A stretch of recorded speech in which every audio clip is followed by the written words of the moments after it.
Assalamualaikum warahmatullahi wabarakatuh. Perkenalkan, nama saya Izzatul Hafiza dengan NIM 7423524080, mahasiswi program studi Hukum Tata Negara kelompok 4 semester 4, Fakultas Syariah dan Hukum Islam Yayan Bone. Baik, pada video kali ini saya buat untuk memenuhi tugas final test mata kuliah Perkembangan Pemerintahan di Indonesia dengan dosen pengampu Bapak Arianto Ardiansyah, SIP, MSI.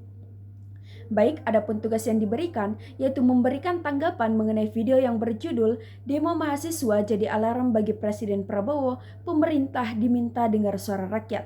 Nah, adapun potongan singkat video berita tersebut.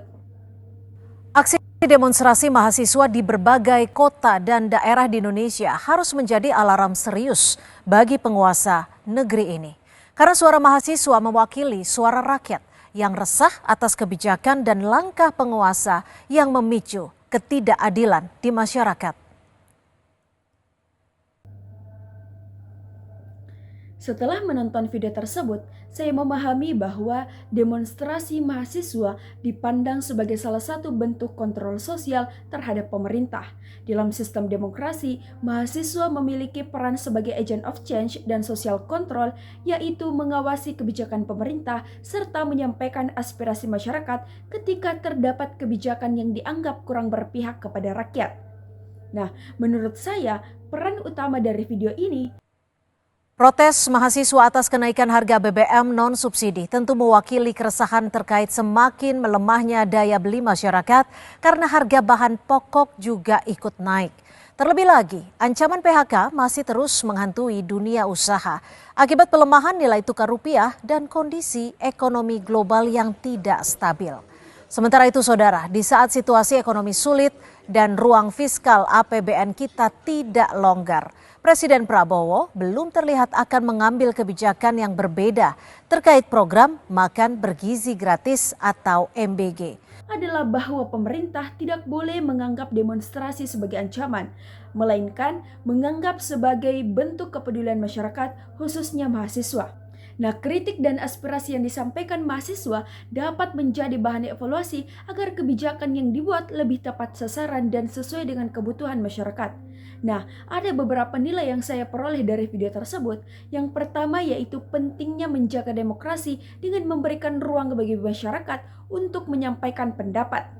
Pesan yang kedua, mahasiswa harus memiliki keberanian untuk menyuarakan kebenaran namun tetap mengedepankan etika, data, dan sikap yang bertanggung jawab. Nah, adapun yang ketiga, pemerintah dan masyarakat perlu membangun komunikasi yang baik agar perbedaan pendapat tidak menimbulkan konflik. Secara pribadi, saya berpendapat bahwa demonstrasi merupakan hak warga negara yang dijamin oleh konstitusi. Akan tetapi, demonstrasi sebaiknya dilakukan secara damai, tertib, dan berdasarkan fakta yang jelas. Nah, di sisi lain, pemerintah juga harus membuka diri terhadap kritik dan tidak menutup ruang dialog dengan masyarakat. Adapun kritik saya terhadap materi dalam video tersebut adalah bahwa pembahasan mengenai peran mahasiswa sebagai alarm bagi pemerintah seharusnya juga diimbangi dengan penjelasan mengenai tanggung jawab mahasiswa dalam memberikan solusi, bukan hanya menyampaikan kritik tersebut. Nah, selain itu, video tersebut juga dapat diperkaya dengan contoh konkret mengenai kebijakan pemerintah yang menjadi perhatian mahasiswa sehingga pembahasannya akan lebih mendalam lagi. Nah, adapun saran saya, pemerintah itu perlu memperkuat komunikasi dengan masyarakat dan lebih responsif terhadap aspirasi publik. Sementara itu, mahasiswa juga perlu meningkatkan kemampuan berpikir kritis, melakukan kajian yang mendalam, dan menyampaikan aspirasi secara konstruktif sehingga gerakan mahasiswa itu benar-benar memberikan dampak positif bagi bangsa ini. Nah, sebagai penutup, saya menyimpulkan bahwa video tersebut dapat mengajarkan bahwa betapa pentingnya peran mahasiswa dalam menjaga demokrasi dan mengingatkan pemerintah agar selalu mendengarkan suara rakyat. Nah, kritik yang disampaikan dengan baik bukanlah untuk permusuhan, melainkan bentuk kepedulian terhadap masa depan negara. Baik, itulah tadi yang dapat saya sampaikan. Lebih dan kurangnya mohon dimaafkan. Wassalamualaikum warahmatullahi wabarakatuh.